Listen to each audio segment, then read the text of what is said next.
Morning and welcome back to day one of our no-dig market garden on a homestead in central Portugal, where we're creating on the back of our food forest here a new market garden. So enjoy tonight's episode.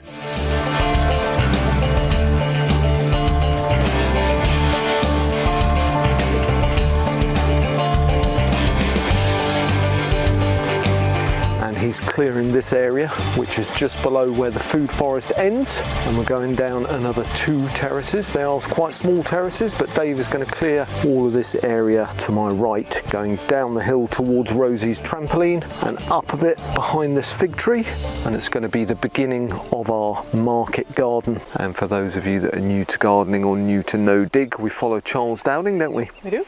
And we're going to put in no dig beds here, a bit more intensive farming than our food forest and a bit more traditional, so rectangular beds. I'm going to show you how we make them. So at the moment we've got the bare soil that Dave has left us. So what's first?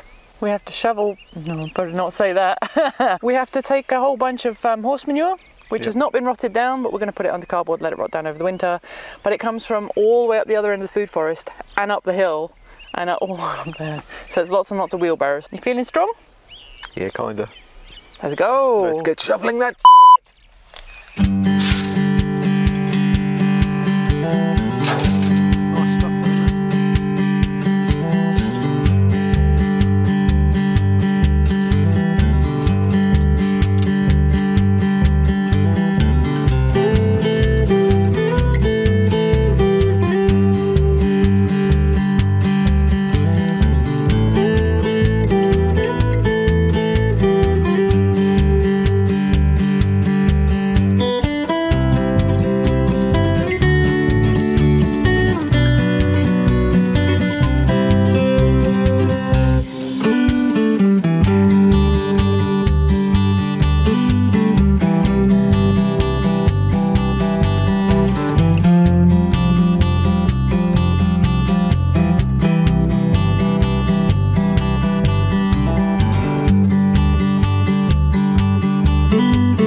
So that's the end of day one in the new market garden. I think we've done pretty well, haven't we? We have. We've got 2 full beds made, 4 metres long by 1 metre wide, and we got down the whole border. We did. What did you plant? 2 almonds, an apple, and a blackcurrant. and a ginormous blackcurrant. Yeah. That's really great. And then all the paths and stuff, everything. Yeah, all cardboarded. So we've cheated a bit on the no dig, haven't we, by putting manure down first? That's true. Yes, I wanted to point that out too. Charles Dowding would not approve. No. He would have just put cardboard straight on the ground, and you can do that and it works very well, and then you put your compost on top of the cardboard. But we've decided to try and give it a little boost. We think the manure will rot down over the winter enough that it won't harm the plants, and we know that that's going to work because that's what we did in the food forest. Yep. And it was just fine. It was fine, yeah. And it's going to rot down over winter, isn't it? I'm sure, yeah. It's just a little boost to the soil fertility. So that's the end of day one, and we'll see you when we come up for another day to do a bit more over that side. Yes, and I'm going to do some gilding of the trees that we've left growing in the middle of the area. And you're going to plant that up as well, aren't you? Yes. So exciting stuff. So we'll see you in a few moments on another day. So with the magic of YouTube, we're instantly back in the garden, but it's actually been 3 days, I think, since we've been down here due to monumental rains.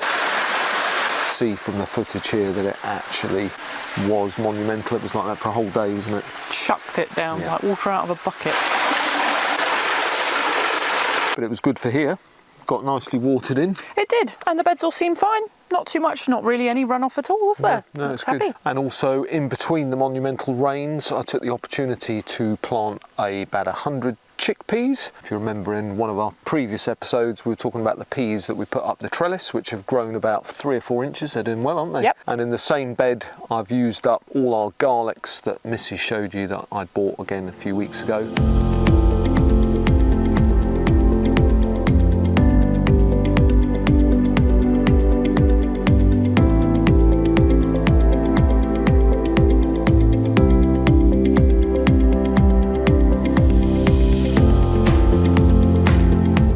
this bed is full of garlic, it's full of chickpeas. I put in some salad spare seedlings that we had so they don't go to waste, and even if we don't eat them, they can go to the chickens, can't they? They can, yeah. The chickens love eating up all our excess. The chickpeas look a little bit sad and floppy the way they do. They've gone leggy. They weren't getting enough light because we didn't get them in the ground quick enough. But better to get them out now and see what happens than to leave them to wither away. Better to get them in and not waste them. Absolutely. See if they get back to full form. At the absolute worst, if nothing else, we'll chop them down and pop them in the compost. Yep, so nothing goes to waste, it always has a purpose in the garden. So what's the plan here now for the rest of the new market garden? Today we're going to sow cover crops on top of our beds because you should try never to leave soil bare.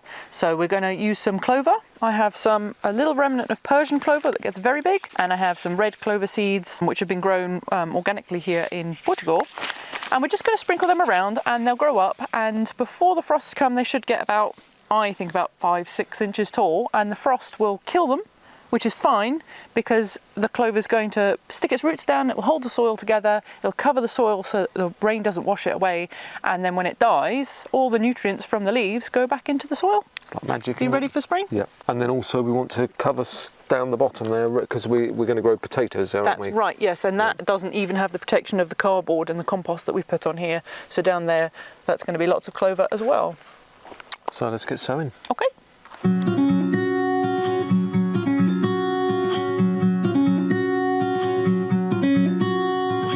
This is where we're going to be putting in our potato beds, and I'm using Persian clover down here, which gets quite big, and we're just doing wide broadcast scattering and see what comes up.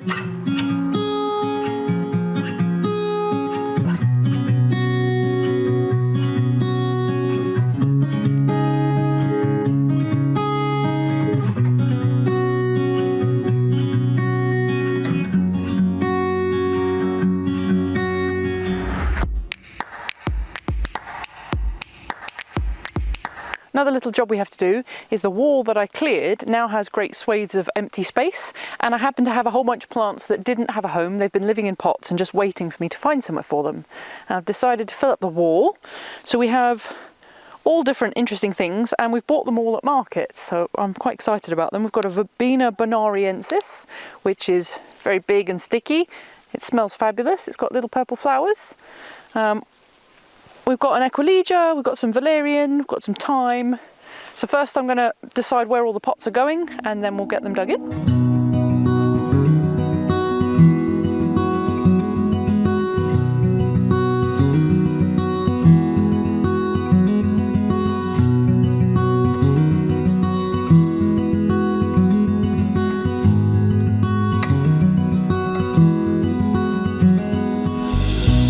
That's almost all of the plants in. I couldn't find anywhere suitable for my Salvia Greggi because I'm on a wall, there's a lot of big rocks and a lot of them are underneath the earth, and he's got a lot of roots in there. So I'm thinking about maybe putting him in the new border that we've created, but everything else is in. So we have an Aquilegia tucked over there in the shade of this quince tree, Verbena bonariensis. This lovely guy, that should really spread and get all bushy. It's beautiful for the butterflies and the bees, they love that. Here we have a Monarda fireball, which will send up big stalks covered in leaves, and then at the very top you get these big, fabulous, bright red flowers. And then we have some valerian, which usually you would use for the roots, but I have it growing elsewhere so that can be dug up in the second year. You can use the roots to make sleeping potions, and this one is just for beauty because it has these lovely little spires of pink flowers. Oh, and a little thyme just here, which was actually from a thyme plant that I had, and he dropped his seeds all over the path, and then they started growing, so I yanked them up, stuck them in a pot, and when he was big enough he's gone in here, and I'm hoping he'll droodle down over all of the rocks. So I just find somewhere for my Salvia Greggi, and that's that little job done.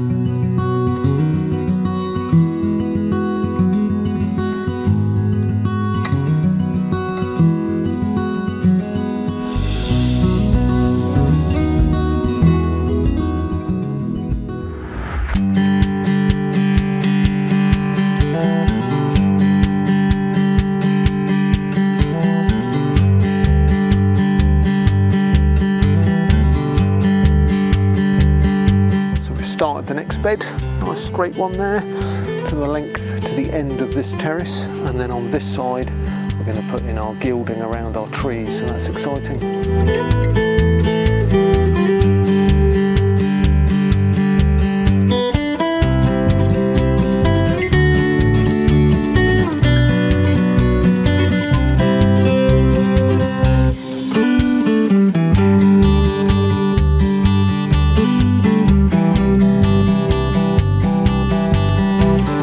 third bed in and another little bit of path.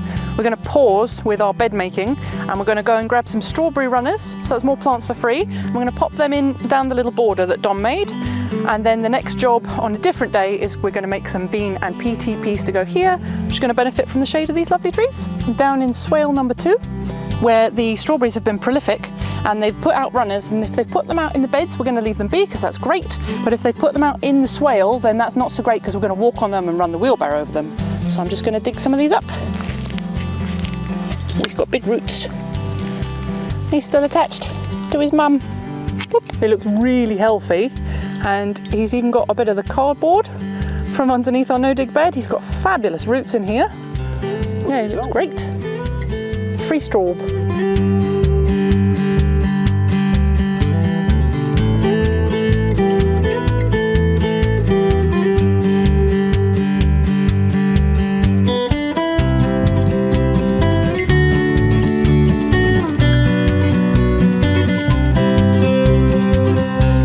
Rain stop play.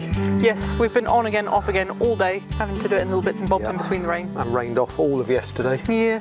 It's been very, very wet. So we've got a bit more done here on what you're calling this area. This is a special area, isn't it? It's a guild. I'll go into that I think in the next episode when I actually put the plants in, so I can tell you what we're doing. But basically, when you've got a fruit tree that you want to thrive, then you plant companion plants, special ones that do different jobs like attracting pollinators or repelling pests. And this is a pear, isn't it? It is a pear. And it's a poorly pear. Poorly pear. It was on the land already. We didn't even know it was here until earlier this year. It put out one teeny tiny little pear. So we need some love. We're going to prune him, he's going to have a mulch, he's going to have his companion plants, and hopefully he'll thrive the way that the fig did when we started. We're going to hard prune him, and we're going to take all his dead branches off, shape him up, and then he's going to get watered as well, isn't he?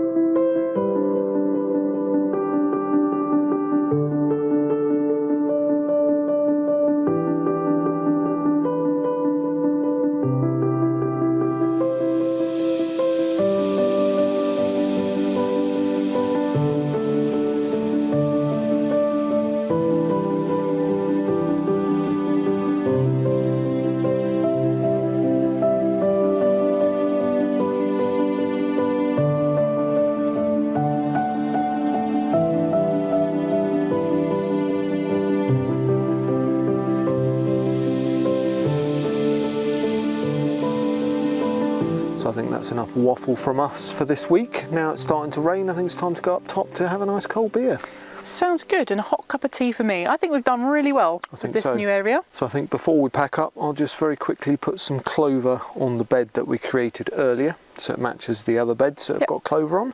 Welcome back to the Wildlands, and today we're in our new market garden, which is very exciting, and we're getting ready to sow. But you'll remember last year we sowed a cover crop, which was this clover, and you can see it's gone berserk and it's taken over the borders, but that's great because it's a nitrogen fixer, and we're going to chop and drop it. So if you're new to chop and drop, we'll show you how to do that. We're going to lay cardboard and new compost, no dig style, and then we're going to start planting out our beds. And also in an action-packed gardening episode, we've got to lay our new irrigation. Last autumn when we sowed the clover, we thought it was going to be killed off by the frost, and that was the plan, and it would have worked in England, and it hasn't worked here because the winter was just so very mild. We did have a few frosts, but not enough to kill it off, so it's now ridiculously high. I've actually planted out some beetroot before it got this high, and you can't even see them anymore because the clover is just enormous. So we're going to cut.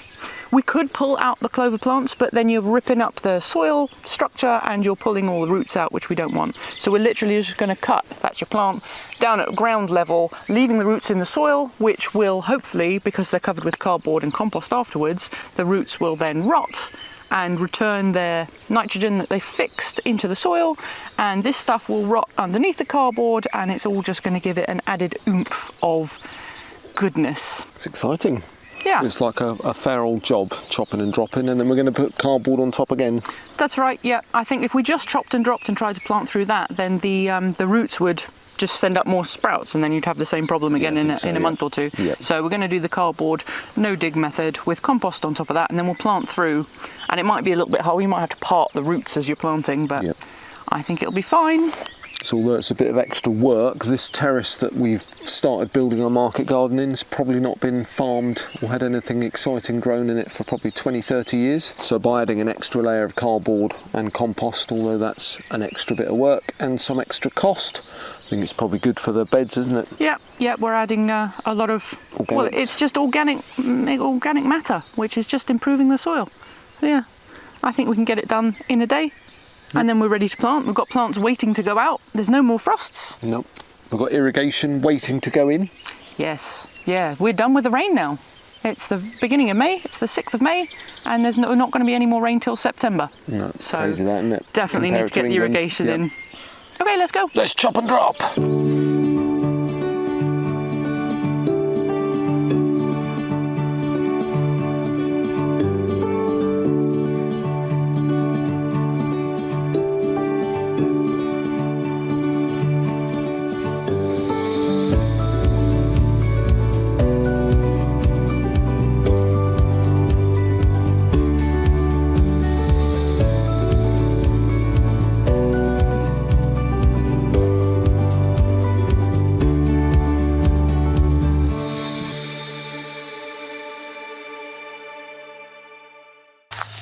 So with the new no dig bed now finished, it's time to get some shade on. And we're going to use fence posts, bang them in the ground, and then cover them in shade material. And then we're going to plant predominantly peppers and chilies. So very exciting.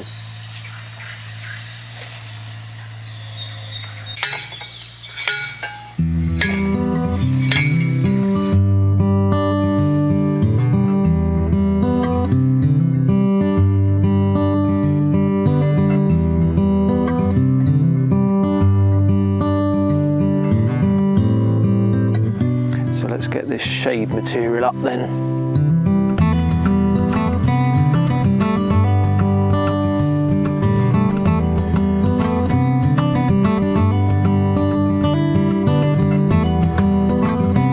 So there we go, the shade material is up, works very well.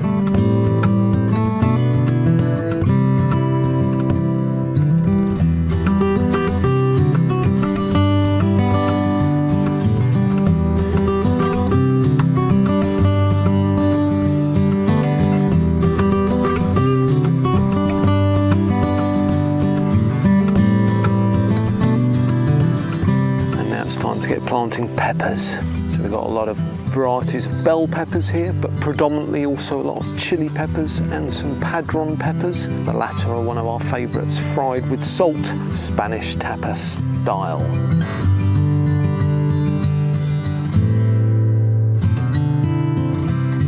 You'll also see that the irrigation is in and finished for this first bed. So very simply, we have a 12-volt pump coming out of our reservoir.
If you haven't, make sure you subscribe so that you can stay up to date with our weekly lives as we aim to get more sustainable. And do leave us a comment. Love to hear about where in the world you might be, or if you're aiming to be more sustainable and a little bit greener, and what methods you're using or thinking of using to do that.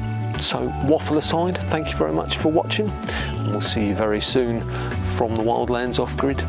Ciao.